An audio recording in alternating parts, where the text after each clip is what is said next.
यह चैनल केवल मनोरंजन के लिए है। हम किसी भी तरह के अंधविश्वास को बढ़ावा नहीं देते। क्राइम वर्ल्ड हिंदी में आपका स्वागत है। यहां हर हफ्ते हम आपके लिए लेकर आते हैं असली अपराधों की कहानियां, जिनमें छुपा होता है रहस्य, खौफ और इंसानी फितरत का सबसे काला सच। अगर आप दिल से जुड़े, दिमाग को झकझोर देने वाले केस सुनना चाहते हैं तो हमारे साथ जुड़े रहिए। दिल्ली की ठंडी रात, जब सड़कों पर सन्नाटा था, तभी दरियागंज थाने में अचानक एक फोन कॉल आया। कॉल करने वाले ने घबराई हुई आवाज में कहा, हाजी अली मस्जिद के पास खून हो गया है, जल्दी आइए। पुलिस तुरंत मौके पर पहुंची।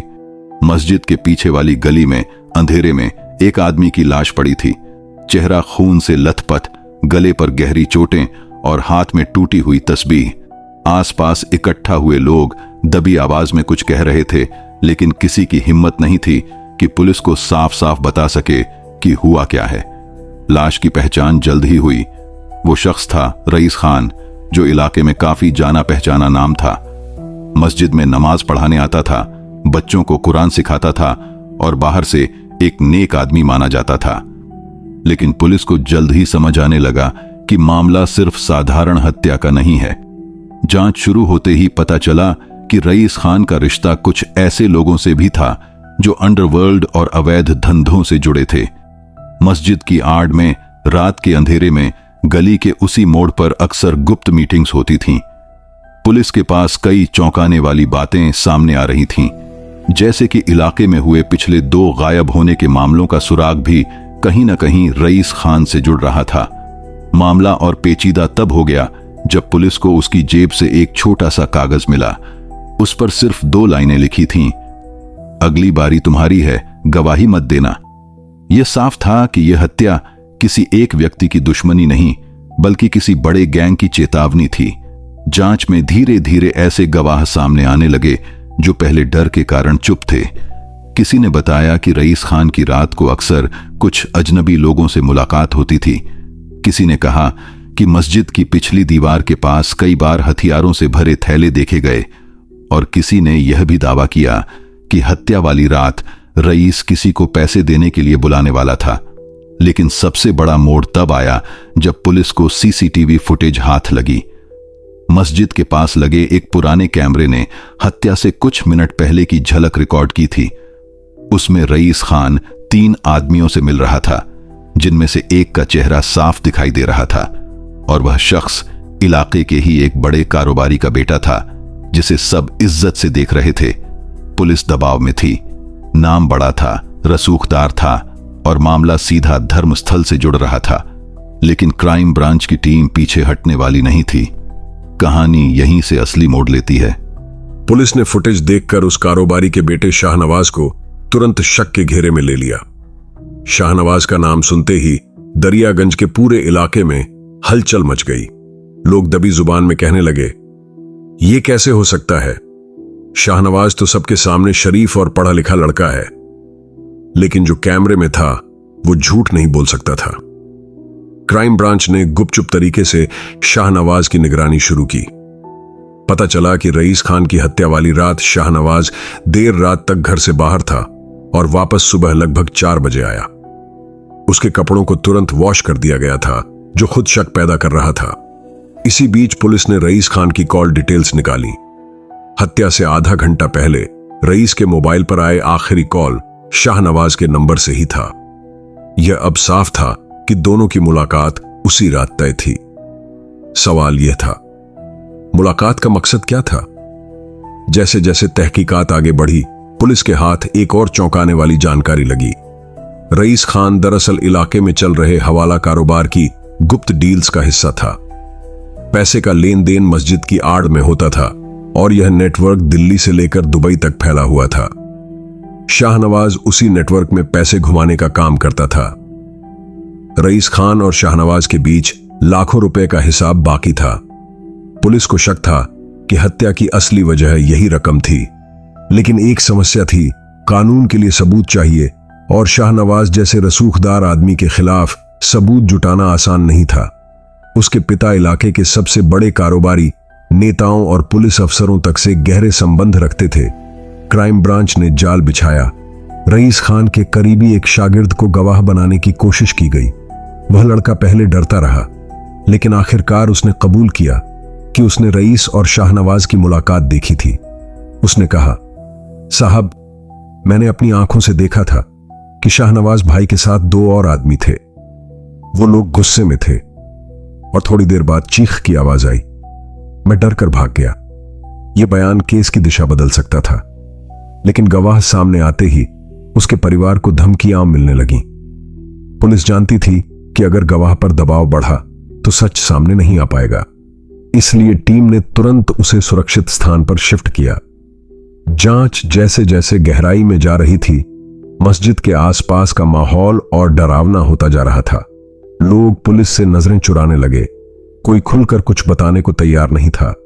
हर किसी को लगता था कि जो सच बोलेगा अगली लाश उसकी होगी। इसी दौरान पुलिस के पास एक और अहम सबूत आया।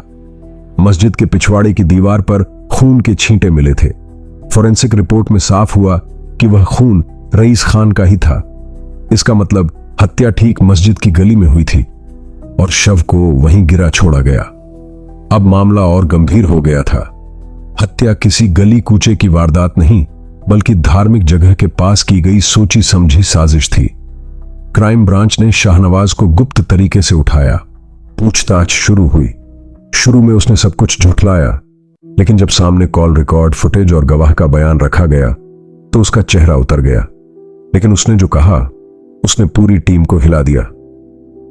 सिर्फ मैं नहीं था, इसके पीछे बहुत बड़े लोग हैं। रईस खान पैसे हड़पने लगा था और उसे चुप कराना जरूरी था। अगर मैं सच बताऊं तो आप सबकी जान खतरे में आ जाएंगी। अब पुलिस के सामने नई चुनौती थी। यह मामला महज एक हत्या नहीं, बल्कि पूरे नेटवर्क को उजागर करने की शुरुआत था। कहानी यहीं से और भी खतरनाक मोड़ लेने वाली थी। क्राइम ब्रांच की टीम ने शाहनवाज को और दबाव में लिया। कमरे में माहौल भारी था। टेबल पर रखी रईस खान की तस्वीर को सामने रखकर अधिकारी ने सख्त लहजे में पूछा, कौन है वो बड़े लोग? नाम बोलो, वरना कल से तुम्हें भी इसी कतार में खड़ा कर देंगे। शाहनवाज का गला सूख गया। उसने पानी पिया, फिर धीमी आवाज में कहा, यह सब हवाला का खेल है। अब्बा को भी सब पता है, लेकिन वो हाथ पीछे खींच चुके थे। रईस खान डील्स को अपने हिसाब से घुमा रहा था। ऊपर तक जो पैसा पहुंचना चाहिए था उसमें कमी कर रहा था। और जब ऊपर बैठे लोगों को इसका पता चला तो उन्होंने साफ कह दिया था कि रईस अब जिंदा नहीं रहना चाहिए। पुलिस अफसर भौचक्के रह गए। मतलब यह हत्या केवल पैसों का मामला नहीं थी, बल्कि हवाला नेटवर्क के लिए एक चेतावनी थी। कोई भी नियम तोड़ेगा तो उसकी लाश सड़क पर मिलेगी। शाहनवाज ने और खुलासा किया, उस रात मैं अकेला नहीं था। 2 और लोग मेरे साथ थे, जिन्हें खामोश हाथ कहा जाता है। उनका काम ही है सफाई करना। रईस ने मस्जिद के पास मिलने को कहा था। वहां बात बिगड़ गई। उन्होंने चाकू से वार किया और सब कुछ खत्म हो गया। मैंने सिर्फ रास्ता बनाया था। पुलिस ने उसके बयान को रिकॉर्ड किया, लेकिन अब असली मुश्किल सामने थी। इन खामोश हाथों तक कैसे पहुंचा जाए? ये लोग हवाला नेटवर्क के शिकार करने वाले हत्यारे थे, जिनका नाम तक कोई जुबान पर नहीं लाता। क्राइम ब्रांच ने गुप्त तरीके से मस्जिद और उसके आसपास की दुकानों पर दबिश डाली। एक सीसीटीवी में दूर खड़ा एक संदिग्ध दिखा, जिसके हाथ में एक बैग था। जांच में पता चला कि वही बैग रईस खान का था, जो हत्या के बाद गायब हो गया था। उस बैग में लाखों रुपये और हवाला की पर्चियां थीं। जैसे ही पुलिस ने उस सुराग पर काम किया, शहर के कई हिस्सों में हलचल बढ़ गई। मुखबिरों ने खबर दी कि गुप्त नेटवर्क अब पुलिस की हर हरकत पर नजर रख रहा है। कई अफसरों को गुमनाम धमकी भरे कॉल आने लगे, अगर ज्यादा टटोलोगे तो अगली लाश तुम्हारी होगी। इसी बीच एक और बड़ा सच सामने आया। रईस खान केवल हवाला ही नहीं, बल्कि हथियारों की सप्लाई में भी शामिल था। उसके पास कुछ ऐसे दस्तावेज थे जिनमें उन नेताओं और अफसरों के नाम लिखे थे जो इस गंदे खेल में हिस्सेदार थे। यही दस्तावेज उसकी मौत की वजह बने।